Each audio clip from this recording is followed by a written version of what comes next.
Please join me in welcoming Mrs. LHajdukiewicz.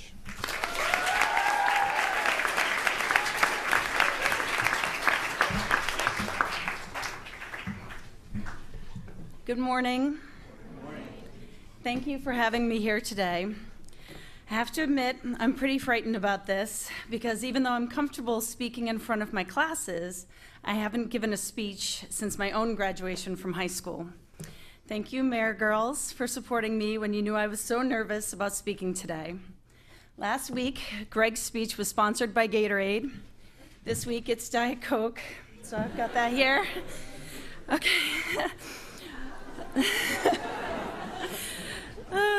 Okay, I can do this. Albert Einstein stated there are only two ways to live your life. One is as though nothing is a miracle. The other is as though everything is a miracle. As I am a science teacher, it may seem strange to you that I'm here to talk to you about miracles. What actually is a miracle? By definition, it is a surprising and welcome event that is not explicable by natural or scientific laws and is considered to be divine. When you hear that word, miracle, most people think about Jesus making the blind see or the lame walk. That's not what I think of at all, because I believe that miracles happen every day, and they happen to everyone. Miracles don't have to be huge events. They can be little things that just make you realize that sometimes things are just meant to be. I've always believed that there is a reason for everything. Some people may call it coincidence, but I believe there's more to it. I believe in destiny, in fate, and I believe in miracles.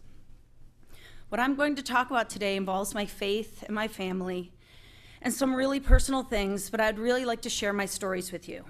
Lots of my students have heard my stories in class. These are a little different, and I hope you'll learn something from them, even if we don't share the same views or background when it comes to our beliefs. So here goes. I grew up Catholic, which didn't really mean anything to me for a really long time, other than the fact that my parents were Catholic and they made me go to church every weekend. It was more like a nationality. It was what I was born into, not what I chose. Even when I was confirmed and I supposedly decided to enter the church, there was no way I wouldn't have done it. It was just the final step, and it was a no-brainer that I would get confirmed. It truly wasn't until I got a little older and went to college that I really began to see the amazing events that were happening all around me, even during some really difficult times.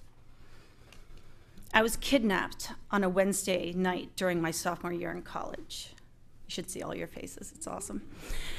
There I was on the 29th floor of the Hesburgh Library at Notre Dame, literally hiding from my roommates who were wild. They were all marketing and communications majors, unlike my very studious science self. They found me. They tore my books from my trembling hands. They blindfolded me. They didn't really blindfold me, but it's a good part of the story. They whisked me away to a local establishment that only served food, that had an Irish band playing. Honestly, though, I never ever went out on Wednesdays because my academic load was really brutal. I had a scholarship that I had to maintain. But this particular night, they convinced me to go. Later in the evening, I made my way toward the makeshift stage to watch the band more closely. I saw that a bunch of Notre Dame kids had actually started jigging, which was the weirdest thing ever. I turned with a laugh to this big blonde guy standing next to me, gave him an elbow nudge, and hollered over the band, "Isn't it great to be Irish?" To which he responded, "I wouldn't know, I'm Polish." I certainly can't say that this was a miracle or divine intervention, but it's definitely a cool story about the way that I met Mr. LHajdukiewicz when I was 19 at a place that I certainly wasn't supposed to be for a number of reasons. Had those crazy roommates not decided that I needed a break from organic chemistry, I don't know where I would be today. It is highly unlikely that I would be standing here before you with an unpronounceable last name telling you stories about my 3 awesome kids and my love of teaching. Hold on, Diet Coke break. Sorry. It should be water, but it's not. Okay. In 1994, my husband and I had been married a year, and we found out that his brother James was dying of AIDS. He had been HIV positive for 10 years, yet he had not told the family until the very end because of their very conservative Catholic beliefs. We only had a few months with him, and he passed away in May of 1995. It was a really horrible time for his family, as you can imagine, but especially for my husband's mother. A few months after James died, Andy and I learned that we were pregnant. We were so excited to share the news with our families. What we quickly learned, though, was that our due date was exactly the one-year anniversary of James's death. To be honest with you, I really did not want my baby born on that day. It seemed as though our first child's birthday would always be a little sad. Thankfully, baby Luke was born on May 18th, 5 days early. The miracle of that day, which I learned as soon as we called his parents, was that Luke was born not on the day that James died, but on the day that James was born. Luke and James have the same birthday. It's not earth-shattering. Okay, Diet Coke break. We're gonna keep doing this. This is gonna happen like 6 times, I'm just telling you.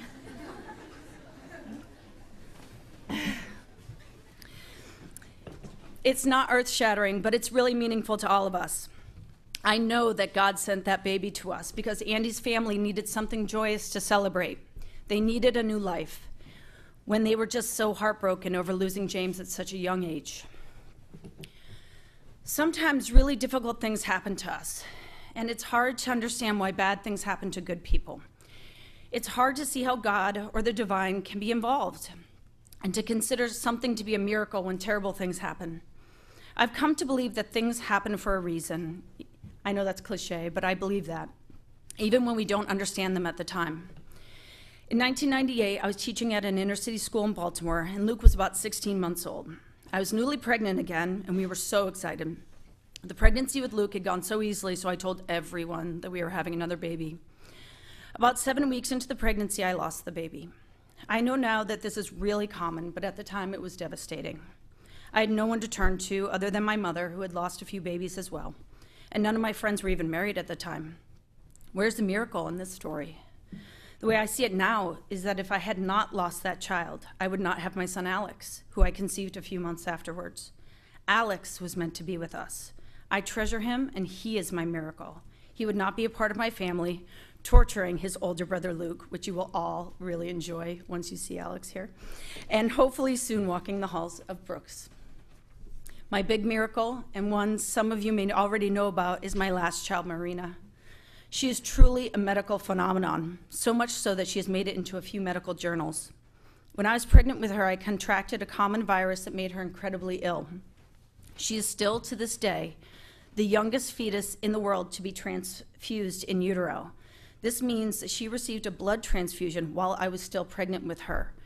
1 teaspoon of blood given through a needle using ultrasound at 15 weeks. She was 4 inches long, about the size of an orange. She survived that procedure, and we thought she would be okay, but when she was born, she was not. She was transported via ambulance to Boston when she was only a few hours old, and we thought she would be home in a few days. Every day they said she would get better, but every day she got worse and worse. I missed Luke's first day of kindergarten because I was at her bedside. We could not touch her, feed her, change her diaper, or even speak to her, for fear she would grow agitated and that would impede her recovery. We did not think she would make it, and they began to discuss a procedure called ECMO. This has a 50% chance of causing the baby to suffer a stroke. Thankfully, she did not have to undergo that procedure, and after 6 weeks and lots of prayers, we finally brought her home with us. As some of you know, Marina has a significant hearing loss because of everything she went through at that time. She has no use of one of her ears and has to wear an aid in the other ear, which is also very impaired. But we feel so blessed that she is with us, and we know that it could be so much worse. Some people might think that her hearing loss is such a tragedy, but we are thankful every day she is part of our family. Last weekend, I watched her as she danced and sang in her middle school's production of Aladdin. She was townsperson number 7. I was very proud. I thought about this speech I was going to be giving you guys, and I thought, here's another miracle, deaf kids singing. It's awesome. Kind of on tune, it was good. So, one reason that I'm a teacher, especially a teacher of science, is because I get to share with you the miracles of the world all around us. It is remarkable the way the human body works. When I can explain to you how the heart will beat almost 3 billion times in your lifetime, or describe the inner workings of a cell, how can we not see the miraculous in that? It's also why I love scuba diving and taking students all over the world with me. As a 10-foot wide spotted eagle ray passes you by 40 feet underwater, you definitely feel like you have just experienced something pretty special, and I want to share that with any of you that are up for it. One of my favorite quotes is from the novel The Color Purple. Alice Walker writes, "I think it pisses God off when you walk by the color purple in a field and don't notice it." I agree. I don't think we should ever walk by beautiful things in nature without admiring them and thinking about how they got there. I can explain it all to you scientifically, and we can talk about evolution and adaptations, and all of that is miraculous too. But there are times when we all need to slow down and look at the world all around us and notice it and be thankful for it. Last night, I listened to Miss Shanielle sing at chapel, and I thought, that is truly a gift from God. I ask you all to take a few minutes out of your day to see the miracles all around you, the beauty of the campus, the love of family and friends, and the gifts you all have been given. I believe, as Einstein stated, that you have a choice to see the world as though nothing is a miracle or as though everything is a miracle. I choose everything. I hope you will too someday. Thank you.